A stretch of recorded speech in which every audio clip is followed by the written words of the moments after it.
All right, welcome to a special bonus episode of the Jumping the Rail podcast, live on a Wednesday, a little later in the day. This is Mark Rebin coming to you from the Noodles position in Champaign, Illinois. And I'm flying solo today, no co-host, but I am excited to be joined by a returning guest to the show. He is the voice of the National Wrestling Alliance, Mr. Joe Galli. Joe, how are you doing, man? Look, I cannot condone jumping the rail. I know it's the name of the show, but if you do that, one, you're putting yourself in danger, especially with any of our NWA athletes. I mean, men's division, women's division, doesn't matter. You're putting your life in desperate situations right there. You just can't be jumping the rail willy-nilly. I know. We Come we on try now. to impart that on our listeners also, but it's a catchy title, and I like it. it wasn't used yet in the podcast, so You guys got to just checked get all the some rails. boxes. You got to get some, like, as a set, like a set full of bike rack rails. There you go. If Like a cage, you know, a shark I don't think cage. I don't think the wife would go for that. I'm just in my tiny apartment in Illinois, so there's not a lot of room I'm for. tucked into my little office corner while I believe my wife is watching Top Chef. So I Okay. hear you. Well, some things have changed since you were on with us. What was it, year and a half ago when you were Oh with us boy, last time? I'm It's been a flying. while. Woo! Yeah. But first off, congratulations, Order. You got married since the last time you've been on with us, so I congratulations to you. thank you very much. Thank you. I'm a very Yep, lucky man. yep. The married life treating you well then? Oh, it's the best. I mean, she's the love of my life. She's really spectacular. Just it couldn't be better. And we're newlyweds, so like how bad could it be? So it's good. We got back from our honeymoon. We went to Jamaica for a couple of Very weeks nice. during Thanksgiving break. Now we're here. She's a teacher, so back to the grind of being with the kids after thanks or Christmas break. But yeah, things are moving right along. I'm married into a great family of very supportive people, and I mean that's really what you need in life. Whether you're going to be passionate about anything, whether it's wrestling or whatever, if you can surround yourself with loving and supportive people, it just makes life so much easier. Absolutely. I agree with that 100%. Uh, Speaking of things that have changed, looking at I love when Power first debuted on YouTube. I loved it. It brought back the old studio wrestling vibe that I loved when I was a kid. And lately, you guys have kind of upgraded the presentation a little bit. It's got a little bit more of a big arena kind of atmosphere to it. So, was that something that Billy wanted to do for a while before the before this all Yeah, went? for sure. Look, we had to make a lot of evolution, especially coming out of the pandemic. And I think every business, whether it's wrestling or whatever, had to do the same thing. So we put a lot of investment into the production side of the show. And we have these really cool, sort of intro video clips and stuff that we've seen in the past couple seasons of Power. And now we're kind of transitioning to something that's like a little different too. And you're going to see that like many of our seasons of Power, I think going forward, are going to have a very different flavor to them.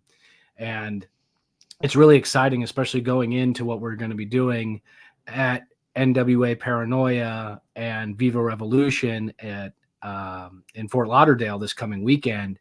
We're going to get a really cool aspect of the sport of professional wrestling, I think, in a way that I think a lot of people are going to be drawn to, just because we've done so much studio wrestling already. We've done so many successful seasons, whether it was in Atlanta or in Nashville or in Tampa.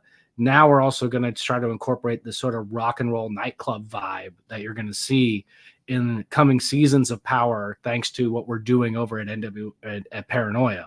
So I think it's Yeah. going to be really engaging, not just for the fans that are going to be coming out this weekend to see what we're doing and see something very special that's going to be on the CW, but also to kind of just give it a little bit of a different flavor.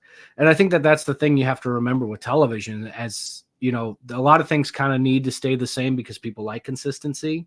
But with wrestling, it's always good to evolve just little pieces here and there. And for us to put us in a different setting, like Revolution Live in Fort Lauderdale, which I don't know if anybody's gone through and like looked at pictures of this place. I mean, it is a rock and roll nightclub that Billy was really excited for us to go to, because way back in the day, before the Pumpkins were doing big theaters, he had played at this venue. And I think it actually had a different name at the time.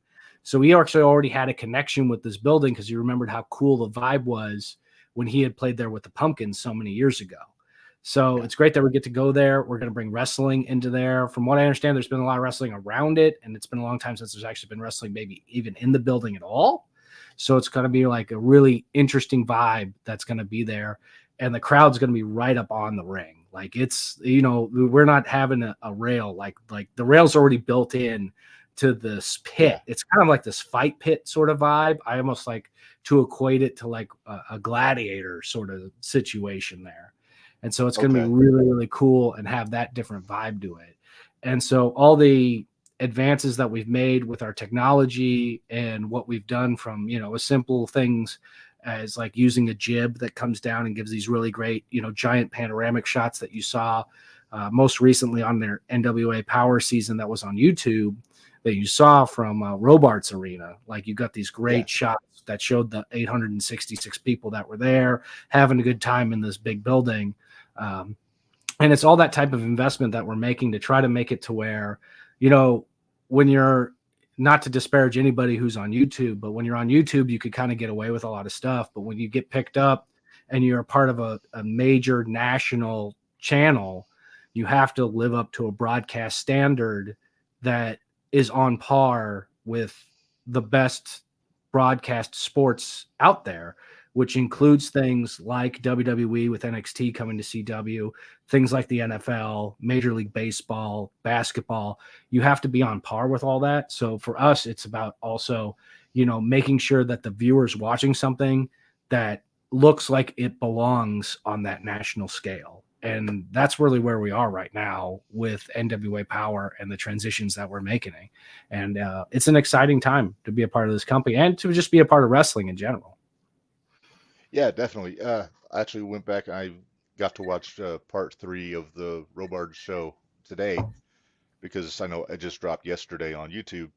But yeah, the look of the arena, and also not for nothing, the matches were damn good on that on the show. I think yesterday was when they had EC3 and Jack Stane in the main event for the world title. Had the women's tag, women's championship. So you guys put on just a damn good card for that Robards show. But I want to get into like, the history there because that was the first show in Robards in how many years was it?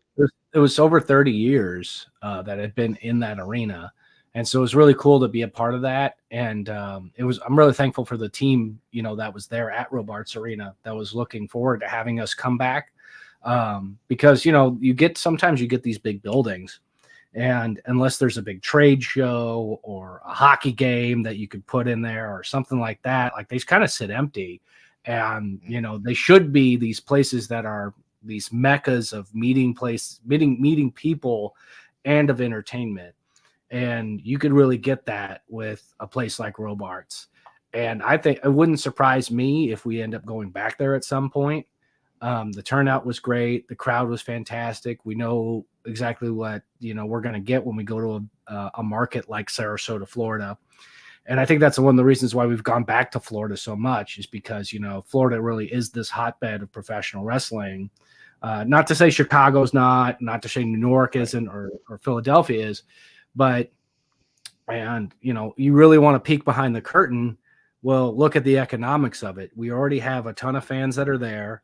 They're willing to pay a ticket to go see a show, and you're in a particular geographical location where you're not going to get hit with high taxes. You're not going to get hit with a lot of union fees. You're not going to get all the other expenses that go with it. So if we go to certain places, yes, we could do the same show in a New York City.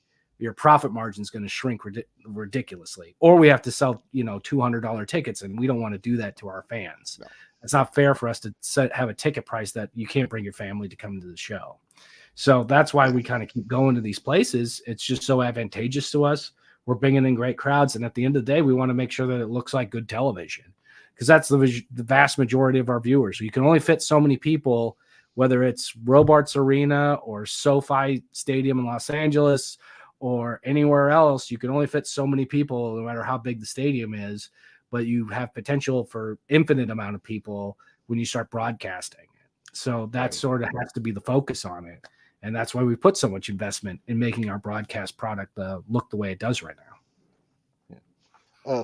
I know the last time you were on with us was right around the time that NWA was going to the Chase in St. Louis, and now you've done Robards in Sarasota. Have you guys talked about doing any more of the historical venues down the Well, road? it's interesting that you bring that up. With Hard Times coming up that we recently announced that we're going to on March 2nd in Dothan, Alabama. And you take a look at a place like Dothan, Alabama on a map, and I'm sure a lot of people are wondering, why the heck are you going to this little tiny town? There it is, March 2nd, 2024. Well, there's an arena there that had a lot of professional wrestling in it. And it also happened to have a match where it was the first time that Austin Idol challenged for the NWA World's Heavyweight Championship against Ric Flair. So Okay. there's a lot of history there. And even if you talk to a lot of our guys, a lot of our veterans who have been part of, WWE and Impact, they ran the Civic Center, 10, 12, 15 years ago. And they all have incredible things to say about it. And they all told us the same thing, which is you're going to get some rabid ass fans there. This town, they've got incredible passion for pro wrestling. And I think part of the reason why, we're seeing, and we were already sold more than 25% of that building, and it seats 2,000 people. And so we're going to sell out of that show. It wouldn't surprise me if we do it in a couple weeks, and we haven't advertised a single match. So that shows you the appetite that this fan base has, because at one point, WWE and TNA or Impact, they were all making this journey and this pilgrimage to at least have house shows there, and then they stopped doing it. And so there has been this dry spell of professional wrestling. So not only do you have the history of big matches like Austin Idol versus Ric Flair for the World Heavyweight Championship, that's, several years older than that, but you have this building that's really designed for televised professional wrestling, in an arena that, we don't have to, attempt to sell 16,000 seats like you see with that AEW has already turned away from. They spent so much time this past year having episodes of Dynamite, in front of 6,000 people, and that's fantastic. But when you're in a building that fits 16,000, it doesn't have the same energy to it, and it doesn't look the same as far as a production standpoint. So we're finding that sweet spot of places that have a nostalgia factor, places where we know that there's going to be a good crowd, and the appropriate building to kind of fit us. And that appropriateness of the building is always going to fluctuate and change. Like Revolution Live that we're heading to this weekend, it's really a small place. I don't think we could really fit more than 500 people in there comfortably. But the fact of that, how close you're going to be able to be to that action is going to kind of offset that and kind of make it really interesting and a really cool vibe from the broadcast side. So you got to pick and choose. But when we go to a place like Dothan, or if we go to, back to places like the Chase, which has such a long history of professional wrestling. But again, you got to look at the economics. You take a look at the Chase, that is a expensive ballroom. That is a place where if you're the mayor of St. Louis and you're going to get married, you might do it at the Chase because it's expensive, like it's a big room to do that in. And it's not like we have to just get that room. We have to basically get all of the hotel to do the fan fest, to do green rooms, to get the production truck a spot and all that sort of stuff. We have to really get that whole building. Plus, you got to put your people up in there too. And we got to, they cut us a great deal with that. And I'm very thankful to the Chase. They bend over backwards to have us there every year, and it's fantastic. And I'm sure they're going to love it when we come back.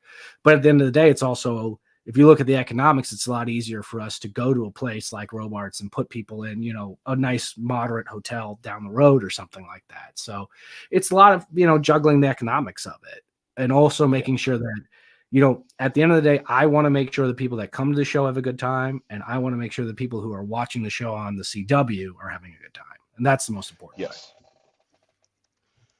I definitely get that. I know there's some spots in the Midwest I'd love to see you guys cruise to that it's a little bit closer for me, selfishly. Oh, I agree. I agree. I'd love to see you guys pop into Louisville Gardens for one. That Yeah, that would be fantastic, and then, Louisville, Kentucky's a commission state. It's not that difficult. It could be also pricey. So it's another thing you have to think about when you sure. want to go to certain places and stuff. We've had some people really try to push us to do shows in Oklahoma. But my understanding of it, not having to have gone through the process, is they have a very strict professional wrestling commission that also wants like a big chunk of the money that you would make, the tickets from the door and broadcast fees and all this other sort of stuff. And it makes it makes it not surprising when you take a look at the schedules for the other, the bigger companies, and they don't go to OKC very much. It's because they don't want to deal with it either. So if you have legislators and stuff that are making things difficult for us to do business, it's going to make us less likely to go to those types of places. And that's why I push for us to like try to do shows in Texas, where I am right now in San Antonio. We can keep doing stuff in Florida, doing stuff in Alabama, which has a commission, but we talked to the commission guy and it's different than it was 5 years ago. And of course, safety is a number one priority with it, but they're also not going to try to gouge us, at the ticket booth. So, all these sorts of things that you have to think about.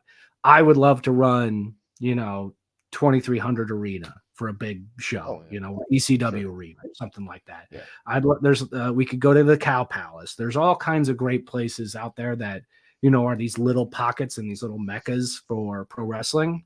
But at the same point, we could be the company that helps revive the places that have been forgotten, like Robarts, like the Dothan Civic Center, all those places that, it's still there. It's a great building. Maybe, your cell phone signal is not going to be great because it was built in the 20s. It's got concrete walls that are 10 feet thick. But other than that, it's a really good place for us to go wrestling and to record episodes of television. So it's about finding these gems.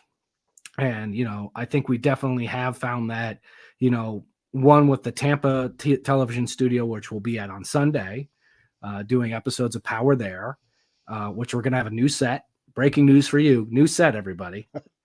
Okay. It's being built. Very cool. I've seen the designs.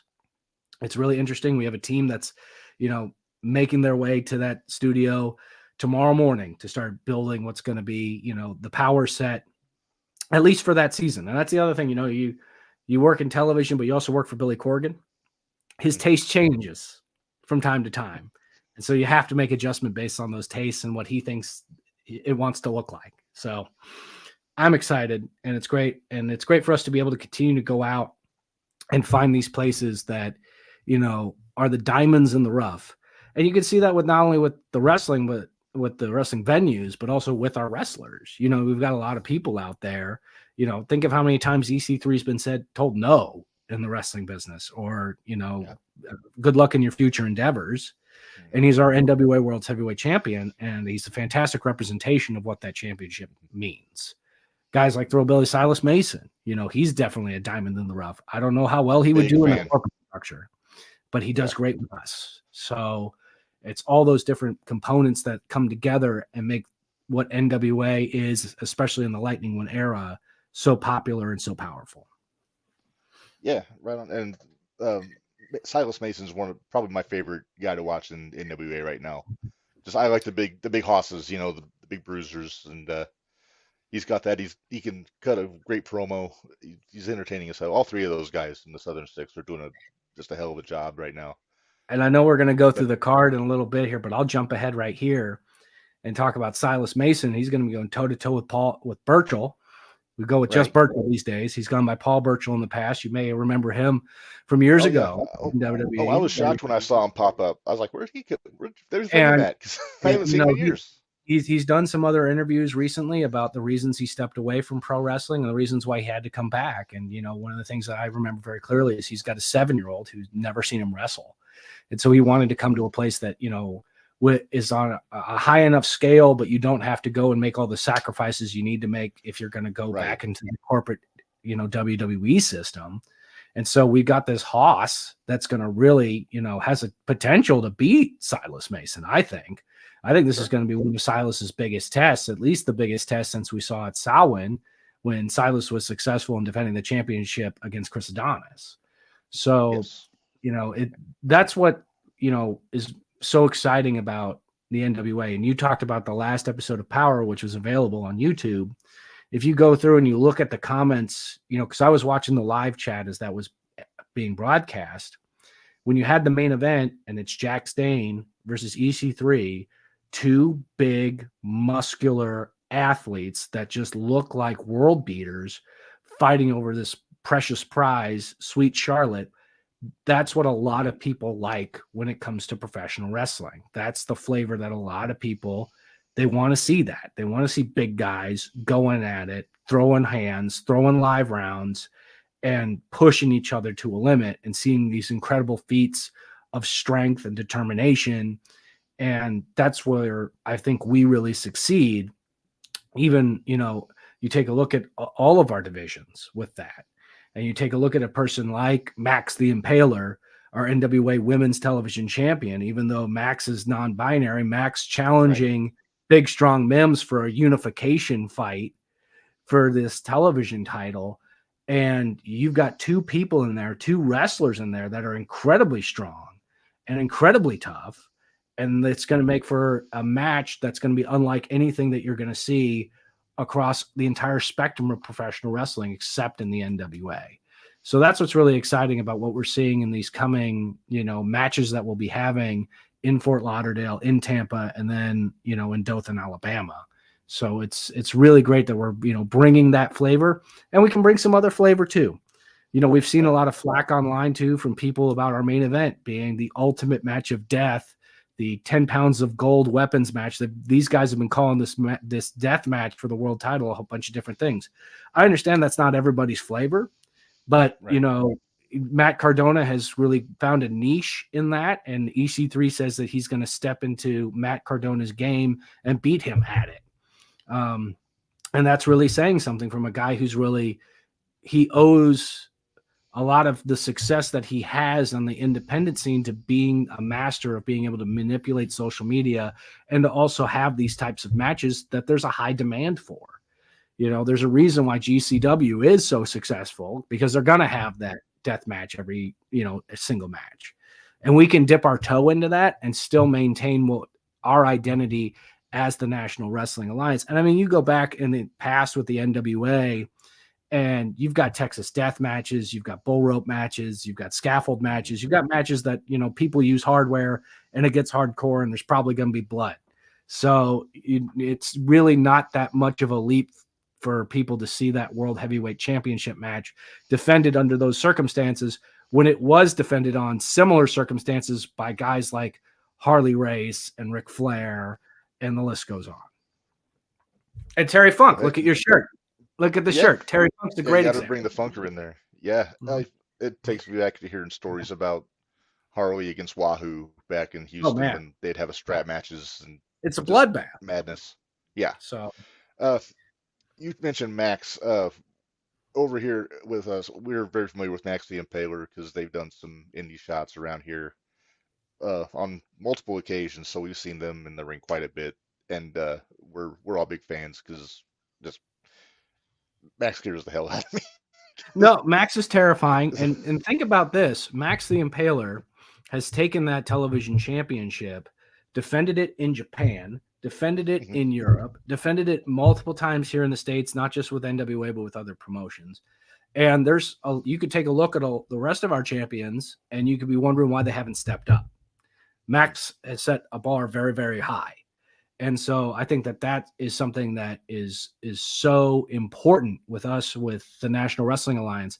And you're seeing that especially now with our territory system that's being, implemented. That's, it's not the same territory system that was in the 80s. We can't reinvent that wheel, but we can definitely do it in the new modern era and have our champions like EC3 and legends like Joe Kazana and the Kazana family, help implement not only championships in those places, but help us become the great feeder system so that we can find people like Silas Mason and Max the Impaler and bring them into the NWA, and give them the platform that, maybe they've been denied, they've tried, they've gone to the WWE tryout, they've gone to the AEW, they jobbed on Dark, and they did this, and they just didn't work out.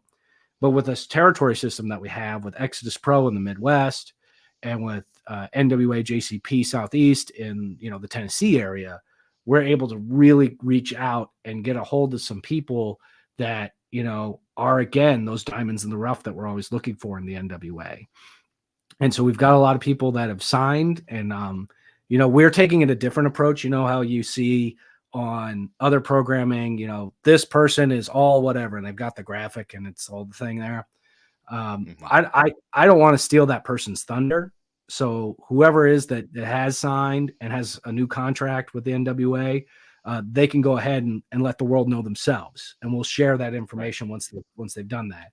And so we've got a lot of people that have signed this year that I'm waiting for them to make some big, whether they're waiting for us to come to us because we'll have the TV truck and we'll have all the cool stuff there for them to make something cool, Right. as opposed to just send a tweet, So there's going to be a lot of exciting announcements for some really high caliber, men and women that have signed with the National Wrestling Alliance this year and are really going to be the shining stars of professional wrestling now and in the future. Very nice. And you've mentioned you guys developing the territory system. Are there any other spots that you guys have your eyes on to expand to? Well, I can't go into a lot of details about where certain things are at the moment, but I will tell you this. As soon as the first one went out, because I got all the emails from everybody. And for anybody out there who's like thinking the NWA is dead, you can look at all of these independent promoters in the United States, Japan, Europe, Africa, Australia. All of these promoters reached out to us and said they wanted to be the next territory. And we took all of them very seriously, and we sent a bunch of questionnaires, and we sent some stuff back. And there are some that meet criteria and can be taken seriously, and others that, maybe that promotion's not quite there yet. There were some people that were like, I could buy a ring. Can I be a territory? It's like, no. Famous last words. But I will say this, you being in Illinois, Billy Corgan's in Chicago. Right. Isn't it weird that he doesn't have a Chicago territory?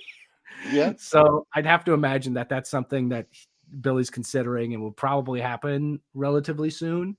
But we're looking at a lot of different places out there that really meet the criteria for it and are kind of exciting places for, not only for just to have that affiliation there, but also selfishly for myself, I want to go work these places.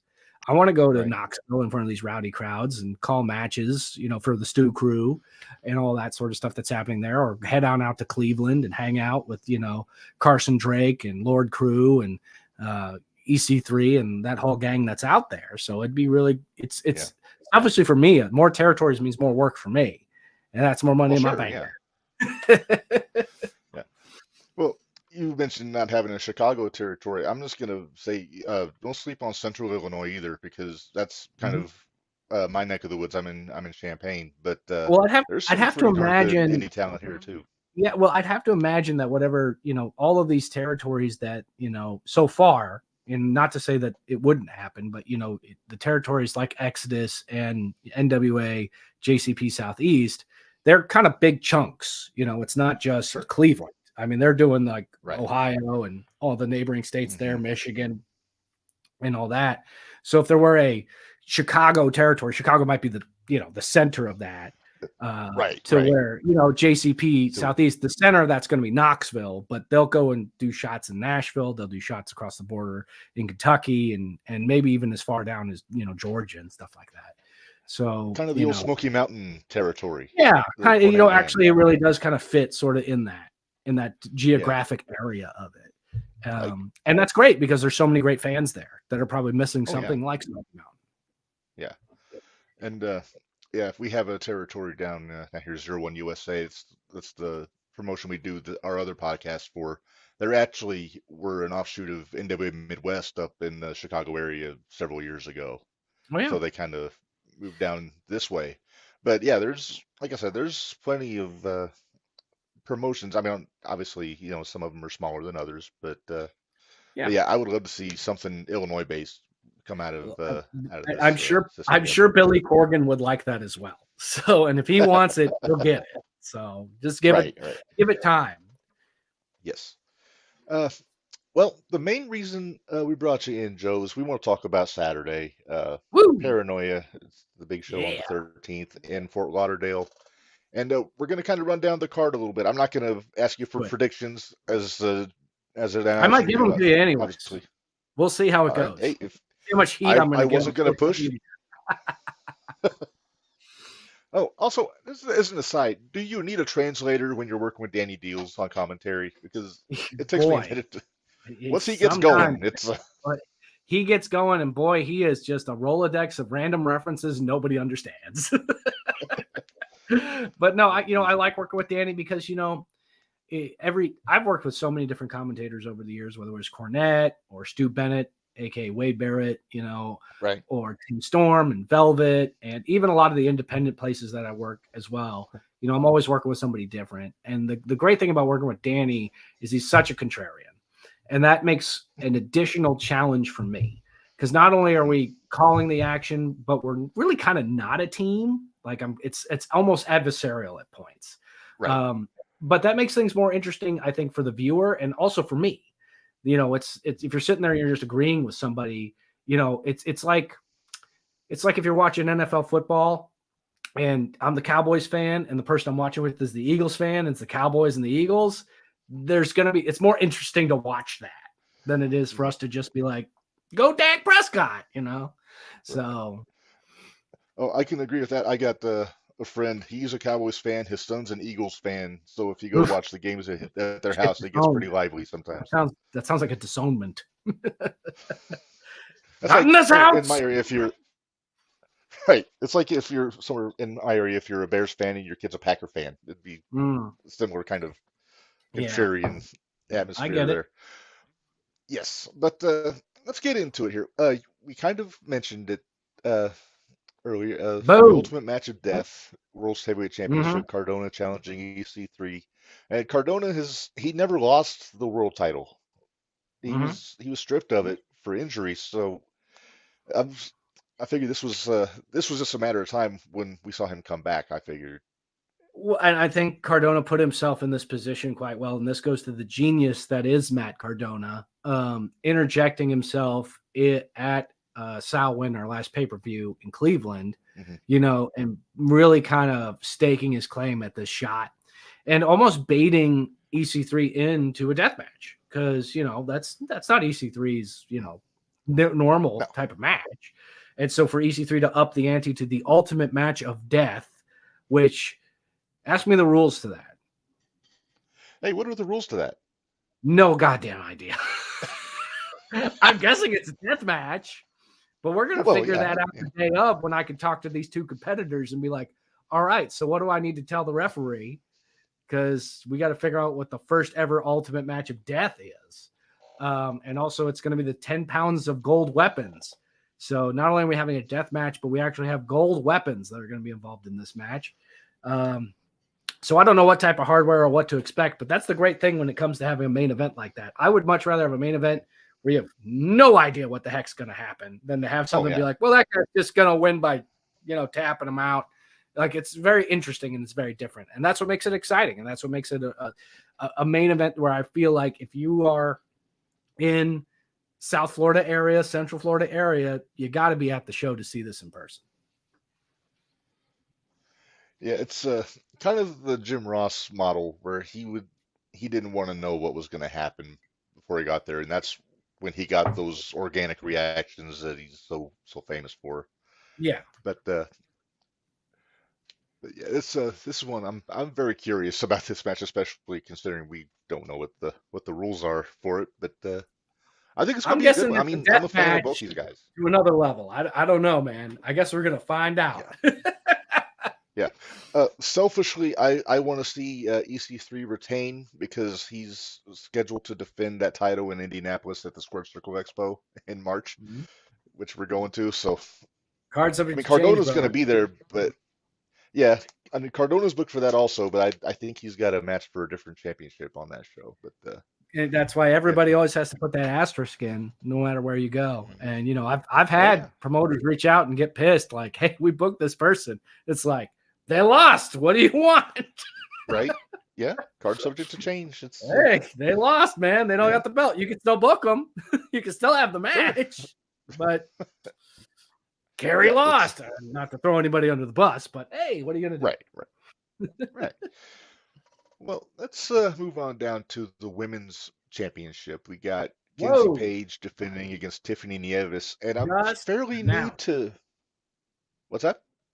Just announced this match. We just announced that on Tuesday.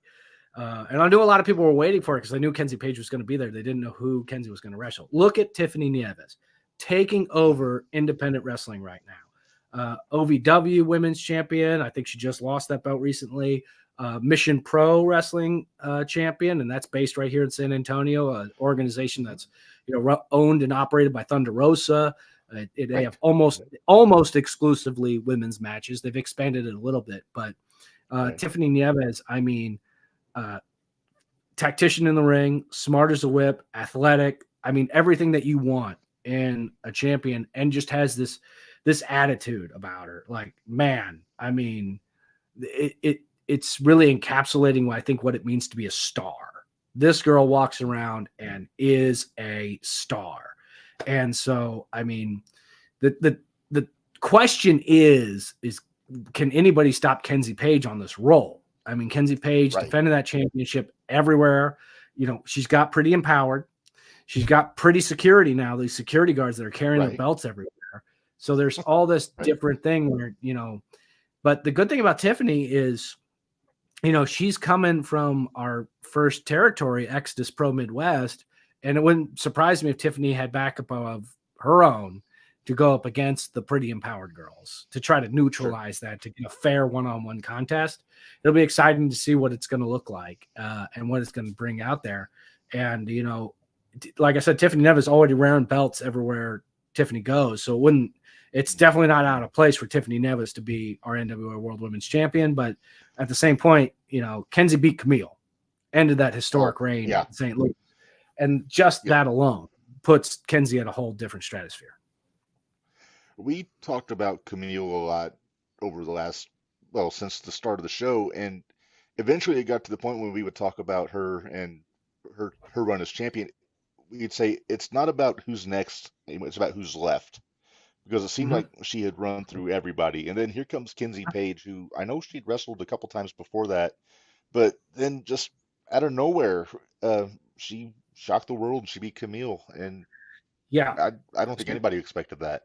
Look, Kenzie Page is on this crazy trajectory right now, being the World Women's Champion. And not only that, I mean, if you follow Kenzie Page on her social media, her and Kylie, her sister, have now taken over. They're second generation wrestlers. Their father's a promoter, or was a promoter, because they bought him out of the promotion. So now that they are completely 100% invested in the sport of professional wrestling, I think more than a lot of wrestlers are in the world of professional wrestling. So I think that, all of that there, all that motivation and all that raw talent, Kenzie Page was one of these people that kind of came out of, Joe Kazana's area, kind of cultivated. And so when you get people like Kenzie Page, Kylie, if you get people like Alex Taylor and Silas Mason that are all kind of coming from the same area, but there's something in the water over there where they're just generating incredibly talented professional wrestlers. And at such a young age, the talent that she has there, Kenzie Page stays healthy and, keeps having competitive matches and keeps coming up with wins. You're going to be looking at a legend that's going to be on people's Mount Rushmore in 10 or 15 years. Yeah, I definitely agree with that. All the matches I've seen her have been solid. And like I said, it's the trajectory you mentioned. So I'm curious to see what happens. This is going to be just an absolute banger between these two. So I'm looking forward to seeing it. We kind of mentioned him a little bit, and you just mentioned him again. The Thrillbilly Silas versus Burchell National Championship. Like I said, I don't have a lot to add. My favorite guy right now. Yeah, I love Silas. For those of you who have not seen the Iron Claw yet, what are you waiting for? Fantastic film. Silas being in there, playing Terry Bam Bam Gordy. And it's so And convincing as gory from what I've seen of it. well, you take a look at side by side photos. I mean, that's how we got the gig. It was like, wow, that guy looks like Terry Gordy. He should probably do Yeah. it. Um, so it, but it's not that he looks like Terry Gordy. He's as tough as him. And I mean, he's gone all out. When we traveled to Australia, Silas was there, and Silas was standing head and shoulder above all these Australian talents that are there, physically speaking, just being such a massive individual. And, he's so interesting, and the way that he talks and the way that he does interviews and the way that he has matches, it really harkens back to, what a lot of people saw in the 80s in the NWA. And that's really been a big draw. But it's our job is the office to make sure that we keep throwing quality competitors at them. People like Chris Adonis and now Burchell, who, coming out of this sort of semi-retirement, but having A, the size, B, the strength, and then C, the experience factor that, this is going to be a barn burner of a match. I think Thrillbilly's probably the favorite in it, but Burchell knows what it takes to win in these high pressure situations. And he's going to be doing it in front of a 7-year-old daughter.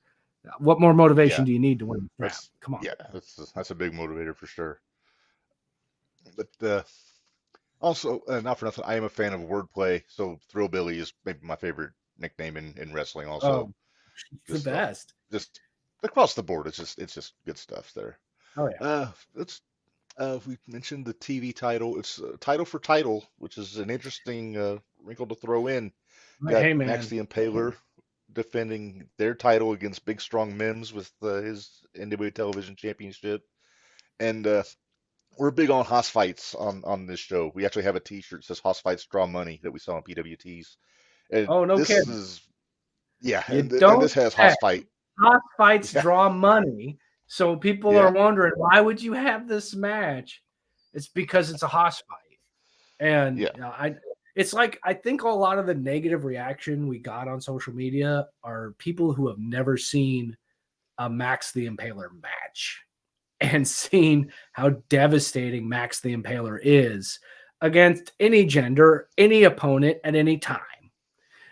So, this is one of those situations where it should be completely parallel. You've got two champions going against each other. But I think a lot of people, if you're looking at the money line in Vegas, they're probably putting Max ahead a little bit, if only for the fact that, the sinister minister, Father James Mitchell, is going to be in the corner. You never know where the rest of the miserly faithful are going to be. Definitely not passing the drug test, but, they're going to be somewhere doing something. And then, so Mims has got to have a lot, to think about and have to have eyes in the back of his head for that match. So, I mean, this is, I think of all these matches, I'm excited for all of them, but your main event and this TV title unification match are top two that I'm excited to call. Oh yeah, definitely. Let's see. Talk about the junior heavyweight championship. We got Colby Carino versus Mecha Wolf, and I haven't seen. There's not a lot of Mecha Wolf singles stuff going on. No. This is a really with Beastie. Well, see, I agree with you 100%. And what we've seen with them being, arguably the most dominant tag team of the Lightning One era. And I don't even know if that's arguably. I think they just are. I can't find an argument against it. No, they held the straps for, combined 600 days or something ridiculous. But if you look at Mecha Wolf's, career before then, and you go to the online resources that keep tabs on all this stuff, I mean, Mecha's been a junior heavyweight champion or a cruiserweight champion in dozens of promotions, many of which in like Mexico and Puerto Rico. So Mecha knows how to get it done. And I think the real interesting wrinkle in this is you've got Violent J, who has no affiliation with Colby Carino whatsoever. Colby Carino, is not a juggalo, but he's interjected himself. So it's more like he just found an excuse to screw with Mecha Wolf and La Rebellion even more. So, I think that's what's really the most interesting part of it is, why exactly is Violent J there? So I guess you just have to tune in and find out.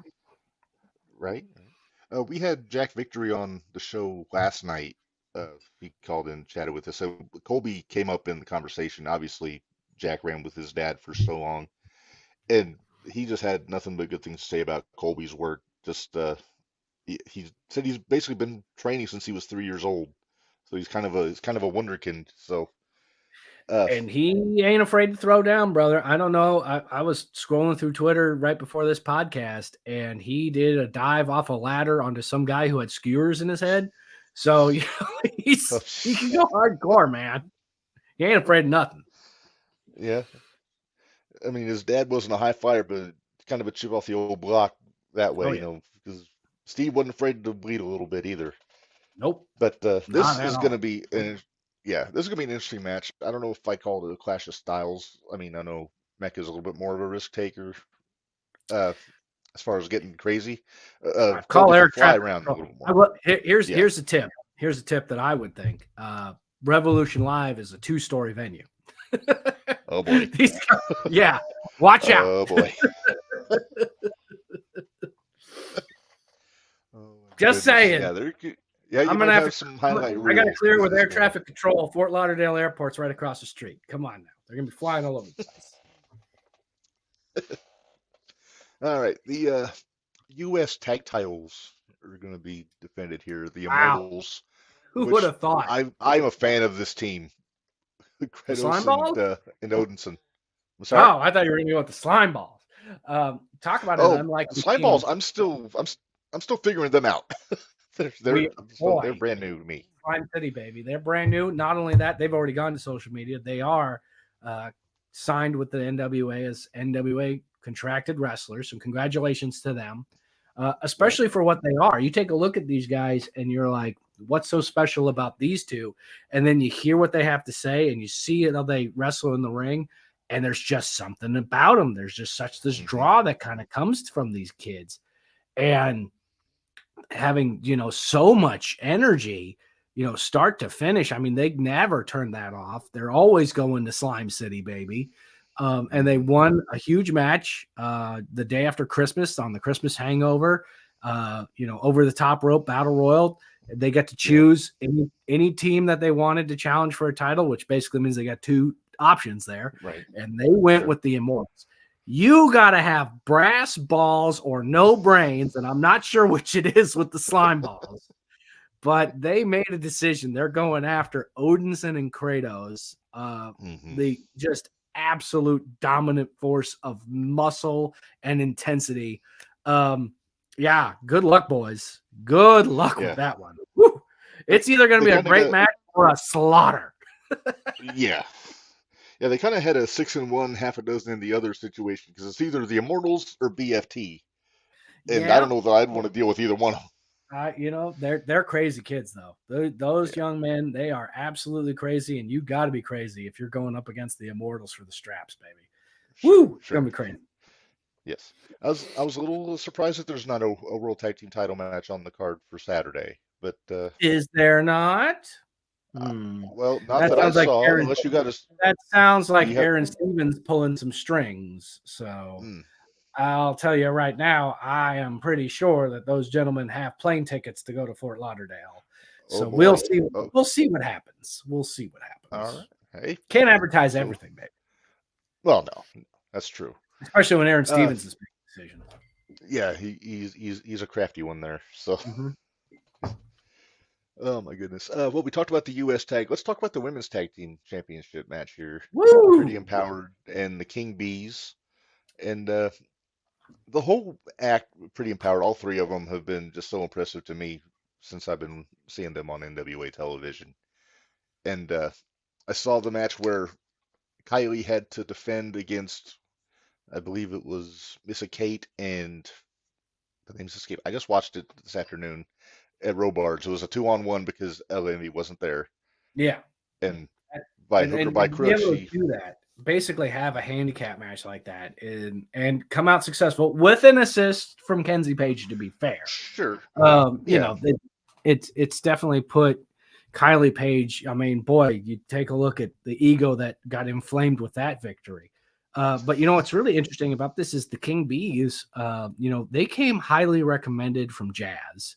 And I don't know if a lot of people know this, but Jazz as a mainstay in the NWA has been working with Billy since essentially the beginning of the Lightning One era, and has really helped, mold our women's division. And a lot of people out there, they say, our women's division is the best women's division in the sport of wrestling. And I agree with that.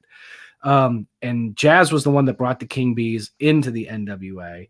And, you don't know what it's going to be the first time out. And the second they hit the curtain, they came out, crowd's electric.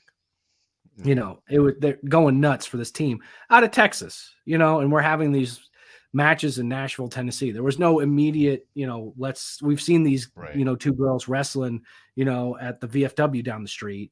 They didn't have that connection, but immediately they were able to do that. So there's this magnetism that comes with the King Bees.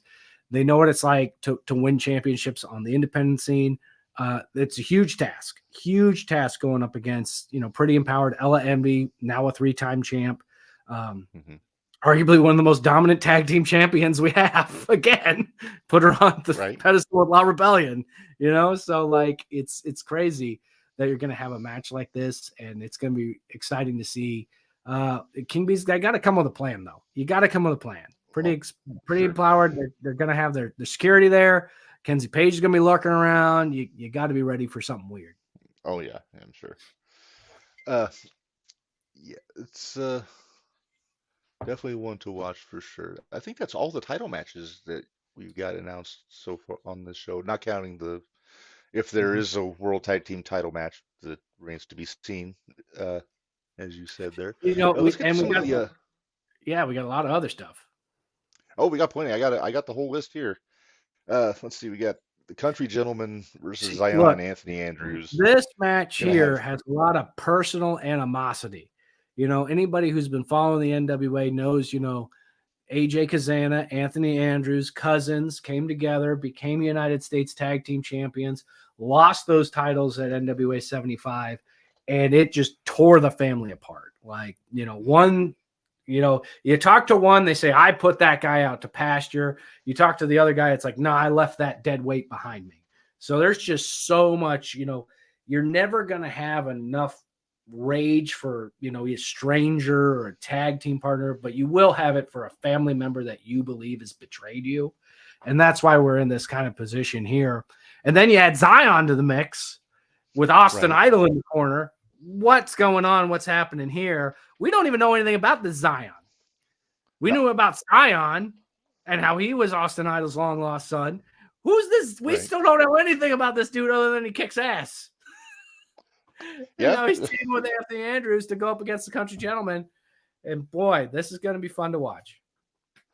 Now, is this going to mean that Anthony's going to be under Austin Idol's tutelage going forward, do we think? Or is it just kind of a marriage of convenience kind of thing? I don't know.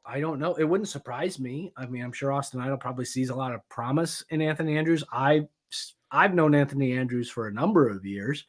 He's been a successful champion in so many promotions, including one here in San Antonio called RCW. I don't know. I really, it's another great question that is going to be answered this Saturday in Fort Lauderdale. It's fun. Yeah. Now AJ's teaming up with his brother Casey Kazana, right? Mm-hmm. And he's just a young pup. How old is he? He's still a teenager, right? I believe he's 19. If he hasn't turned 20, that's my thing in my head. Has he turned 20 yet? Danny Deals on commentary is always like, this guy gets carded for bubble gum. He's going to call his truant officer at his high school and all this other stuff. But no, he's 19. And you know what? This kid, he's got so much heart, so much passion. And I think, and I've told AJ this to his face, so I don't have a problem saying it here on this podcast. I think his brother's got more raw talent than he does. AJ's obviously got the experience and he's got the size, but Casey just there's something just in him that just clicks. And you see it with other sports families too, whether your last name's Manning and you play NFL football or something like that. One brother might just be better than the other, and you just got to have time to play it out and see which one's going to get more rings, or in this case, which one's going to win more belts. And that's what's really exciting. And then, Austin Idol's going to have a trick or two up his sleeve. So you got to wonder if. And let's not forget at Samhain in Cleveland, Austin Idol punched Joe Kazan in the face so goddamn hard and left him bleeding. Yeah, And nobody knows why. What the hell, dude? Just there's no rhyme or reason for Austin what the Idol. hell's the problem, Idol? Come on. Half expect him to put the Las Vegas leg lock on him on the Oh floor out man, there. that wouldn't surprise me. All right. Next up on my list, we've got Magic Oh, Jake against Alex Misery. There's a couple mhm. of we'll say interesting fellas here. Alex Weirdos? Misery, You're gonna say weird people? Because you're right. well, I think we can say weird people there. It's Oh yeah, these are very interesting, enigmatic, kind of crazy dudes. Magic Jake recently, on NWA Power Programming became #1 contender for the television championship. So Magic Jake is going to have to face either Mims or Max the Impaler at some point. Part of me's praying that he faces Mims, maybe. I don't know. I Alex think Misery, Mims might go easier on him. that's what I'm thinking. I don't know. But then you take a look at Alex Misery, who's the son of, Apollo from TNA Wrestling. Hmm. I And, remember him well. I tell you what, man, that cat is something else. Keeps to himself, doesn't talk to nobody in the locker room, like shows up dressed like that. Like, this is the real deal of whatever this is. It's him, man. Okay. So it's gonna be like really kind of interesting. Plus, he's got the agility of a cat and Yeah. range. You look at a lot of wrestlers and you take a look at the big, stocky, bulky guys. This guy is tall. He's got range with his arms and his legs. I mean, Danny Deals again making comments on commentary. I mean, he's 3/4 of his body's leg. How are you gonna wrestle that? He's gonna kick you in the face halfway across the ring. So I like this, and I like this kind of clash of styles. Yeah, I just saw the match he had with Alonzo on Mm-hmm. Power, and they just they pulled out, man. For the It was house a lot of show. fun to watch. Let's see. Next up, we've got triple threat match here. Eric Boom. Smalls versus Gustavo versus Rolando. Man, this Always is with the bow special. tie.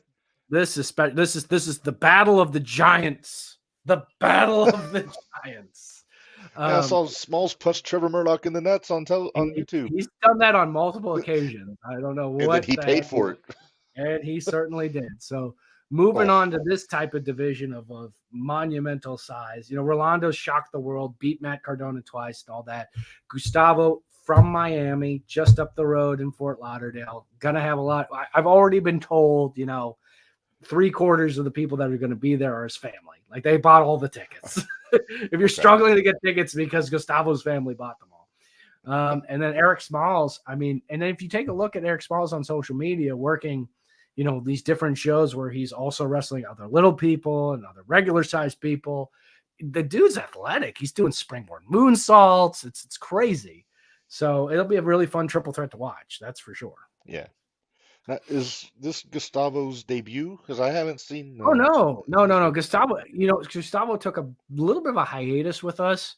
But Okay. coming back for this show, we knew that he was from the area, and it's special for him to be able to go back and see his family and wrestle in front of them.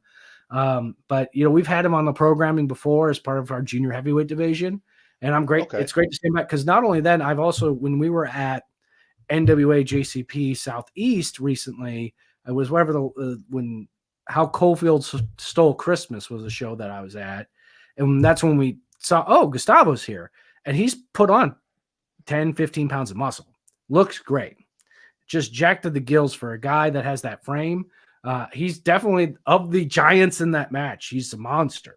So it'll be really interesting to see how that comes together. Very nice. Yeah, I dig the Spectacular's presentation, with Rolando and Rush. Oh yeah, and they'll be in action too. Them Spectaculars. Oh yeah. Oh, I got him on the list here. We'll definitely get to him. Let's talk about another tag match here. Southern Six, Taylor and Morton against Knox and Murdoch. Now, on paper, you would think this is a mismatch. just because Murdoch's former world champion, Knox is bank safe. But Mhm. you look at number one, they got Ricky Morton. I'm guessing is going to be in their corner for this match.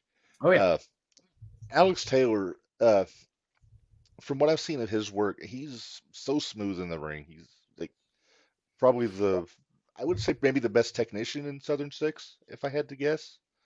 But obviously, then you got Silas as the bruiser, Mhm. he's the speed guy there.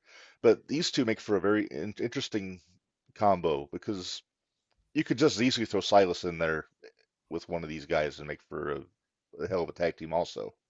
Look, here's the thing about the Southern Six. They are undefeated since NWA 75. And that's not just on our programming, that's across all of independent wrestling as well. So they ain't lost yet. So, and I saw how tough they could be in Australia. Will this be their biggest challenge? Absolutely. They won the Crockett Cup. Knox and Murdoch did in 2023. So this is going to be the biggest challenge they have, but also coming in with momentum means something. And for them to be basically as a unit, Carrie's lost here and there, whatever. But like Alex himself and then the Southern Six as a unit, that they don't lose in these high pressure situations. So that's why I'm excited to see a match like this. Oh yeah, definitely. All right. Well, I mentioned Joe Lonzo a few minutes ago. He's got a match with Blake Troop. Oof. Just Talk about a clash of styles right here. Blake Troop, also but residing in the Florida area. And, we're partnering with CCW with that later show because we have a second show that's coming on later in the night. He's going to bring a lot of fans that are there. Not that Joe Alonzo needs anybody to boo him because he makes plenty of those himself. But you're going up against a guy that's just geez Louise, just in a cage. You're allowed. I had to catch myself there. But I mean, if he locks in his version of the figure four, Joe Alonzo is going to have nowhere to go. I mean, Blake Troop is just a dangerous man. And then you got Silvio in the corner. I mean, good luck, Alonzo. He's going to have something up his sleeve, but good luck. Yeah. Silvio had a heck of a performance in that Battle Royal at the Christmas Hangover show, too. Oh, yeah, man. I mean, look, Silvio, he's a manager, he's a lawyer, but he's also, I don't know, jacked to the gills ridiculously. Dude's he's just solid muscle. And so that's what's more intimidating, having the manager that can also fight you. It's not like there's just a manager that's out there that's helping you make decisions. It's not like Paul Heyman. Paul Heyman's never going to punch somebody in the face, but Chris Silvio would. Right. It's not only having a manager who could punch you in the face, but having a lawyer that could punch you in the face. I know, and then he'll sue you after for hurting his hand. Right. Those lawyers. All right. Next up, this one, I am not really familiar with Brian Idol. I've seen some of his stuff, but are you familiar with his cousin Mercurio? I'm sorry. We had his cousin on. We had his cousin Mercurio on. His identical cousin Mercurio wrestled for us for a little while. But Brian Idol has now stepped up. He is one half of the Looks That Kill, partnering with Natalia Markova across the independent scene. So there's a lot of sort of intergender matches. And then he has a victory over Tom Latimer. Recently, we had the Return to Robarts show there, and Markova really got the victory for it, to be honest. But Tom's looking for some redemption against this matinee idol romance novel cover good looking guy, and so I look forward to that match too. And if you watch the last episode of Power, you saw very clearly Tom Latimer hasn't forgotten what happened in Cleveland at NWA Samhain. He wants another shot at that title. It's a death match. I guess that means Tom could show up and do whatever the heck he wants. Sure. I don't know. Yeah. So you got a motivated and angry Tom Latimer, which is basically impossible to stop. So I'm guessing Tom's going to try to make short work of Brian Idol, save some energy, and then just try to destroy whoever ends up winning that 10 pounds of gold. Yeah. That makes sense to me. Yeah, because he's definitely got a chip on his shoulder. Because I saw that promo that he cut on the last Power. He was hot, man. He was hot. Yeah, I was a little worried for Kyle Davis. We all worry about Kyle Davis. for one reason or another. Fair enough. I just as an aside, was Kyle Davis hoarse after that round table match, Yes. having to get on the mic after every time Short somebody went to the answer. table? Yes. Wow. When we go all out with a gimmick match, we go all out with a gimmick match. So you sure watch do. out, folks, for this main event. The ultimate match of death, 10 pounds of gold weapons. It's going to be crazy in Fort Lauderdale. I'm going to be hoarse at the end of it. Yeah. So I got one more match on the list here. Boom. Talos and Daisy Kill versus the New Spectaculars 2.0. I like Slade, the newest member of the Spectaculars. He's if you follow him on social media, he's dominant in a lot of places. He's winning singles championships. Without him, Rush Freeman's kind of nothing. And Daisy Kill and Talos, if Rush Freeman's the one in the match, this is going to be a short match. Almost a handicap match. This is Rolando on the outside done as best as he can with his little brother, but I'm glad they found a good tag team partner for him, but I almost feel bad for the tag team partner that now he's kind of saddled with Rush Freeman. So we'll see. They're going up against former United States tag team champions, and money line is heavy on the tag team that has the 7-foot giant. Yeah, that's always a safe bet if you got a 7-footer on your team. 7-footer, that's it. Yeah. But yeah, it's a stat card for Saturday. I'm looking forward to it. So we got that on the 13th in Fort Lauderdale. We mentioned Hard Times 2 got announced for March 2nd. Right. And that's going to be in Dothan, Alabama, you said? Yep, Dothan, Alabama. Tickets are available now at nwaliveevents.com for that. So that's going to be a great show. And honestly, those tickets, they are going really fast. We also have our show that's happening after Paranoia, Viva Revolution, where we're partnering with our friends over at CCW. So the matches we're going to take a short break, and we're going to come back with another hour of real hot matches with their team. Tickets are available for that. We have our television taping that's happening in Tampa on Sunday. We're sold out there, but it's going to make for a lot of great content that you're going to see coming up on the CW. And so I also want to just tell all your viewers right here, if you want to watch new episodes of NWA Power, you got to download the CW app, and it's available for your smart TV, on your computer, on your laptop, on your phone. You can download the app, or you can go to thecw.com right now, and you can watch episodes of Power that are already there. And that's going to be the place where we're going to start putting new episodes of Power starting February 6th. That's where you're going to need to go. So we're going to have a whole lot of different advertisements and stuff for people to know, we're making this transition over to the CW. Trust me, it's a very good thing. I know a lot of people get used to going to YouTube and they get the alerts and you can comment while the show's going on, and all that's wonderful. But if you want us to succeed as a business, you got to let us go to the places where we're going to make the most money. So we're going to be there. Yeah. It's going to be the show, the same show you love, if not better, there on the CW. And it's free. The app is free. The show is free. And not only that, if you go and you look at the CW app right now, I've got so many different apps. I got Paramount. I got Peacock. I got HBO. I got all these other ones here. And a lot of them cost me money monthly. CW app doesn't, and has fantastic programming. Look, it's got great programming, and it's got live sports too. They're doing a lot of live sports there. So, a lot of people were like, when are you going to be on the CW channel? It's like, who cares? Everything's based on an app. I watch all my stuff through an app or on a DVR, which is basically just another version of that.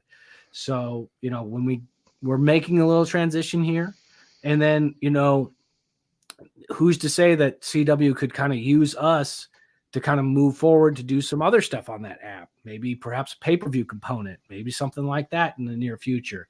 I don't know. There's a lot of stuff that's being worked out right now, but I can tell you starting February 6th, you want to see new episodes of Power, that's where you got to go. Download the app, or if you don't want to download the app, you can just go to thecw.com and you'll see all the stuff that's available right there. Our friends over at Women of Wrestling, WOW, is also available on that platform. NXT is going to be coming there starting in October. They'll have their time slot, but guess what else they're going to have? A spot on the app, just like everybody else. So that's where you're going to want to go to catch our our content for the foreseeable future until, we get another upgrade a little bit down the road. So, there's a lot of stuff I can't talk about, but we're having lots of talks. We're having lots of discussions. We're having a lot of discussions about international distribution as well, because we have a lot of people that, I live in England. I can't get the CW app because it's got geo-restricted stuff. And to that, I would say we are working on it. In the meantime, there's probably some really great deals you could get on a VPN, and you can watch us that way. I'm just going to be frank with you, just for a little bit, and I'm sure that's going to change. We have some, that's the other thing. We've completely moved into this television space, which means you're also working with a lot of high-power television executives and producers and people like that who have relationships with people in Japan, in Europe, continental Europe, in UK, and places like that. And so conversations are happening. We can't talk about anything till the contracts are signed, but once they are, it'll be exciting for a lot of people internationally to be able to once again enjoy NWA Power as a weekly programming without, of course, just going to, a VPN service, which, I use. It's great.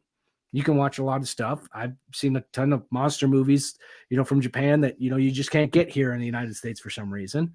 And for a nominal amount of money that you're spending every month, you can really continue to watch a lot of programming for free. And to be honest, I don't know. I know a lot of people live internationally, and I don't know anybody who lives internationally that doesn't have it because they want to watch a lot of the stuff that comes out of the United States that's not available. Sure. So that would be my advice. In the meantime, just give us a short amount of time here. We're working some stuff out, but download the app, go to the site, tell your friends, and continue to help and support the National Wrestling Alliance and NWA Power. Yes.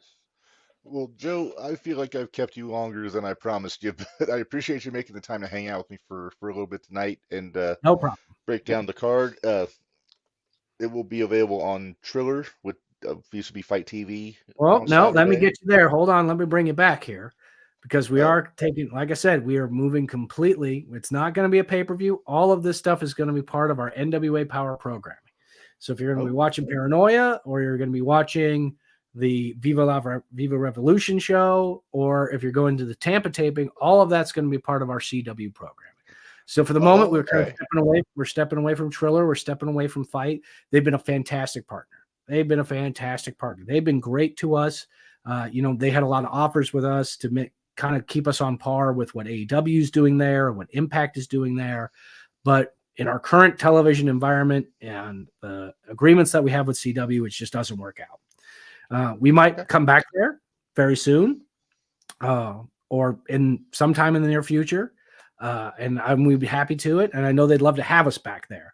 But for right now, we need to focus on what we're doing with our television broadcast that's bringing in a lot of revenue. And the more revenue that we have, the more money we could spend on quality talent for people to watch professional wrestling. And so that's what's super important to us right now. And the good news for our fans, and I saw a lot of comments on social media. I want it on pay-per-view. Where's the pay-per-view? I want the pay-per-view. We're going to give it to you for free.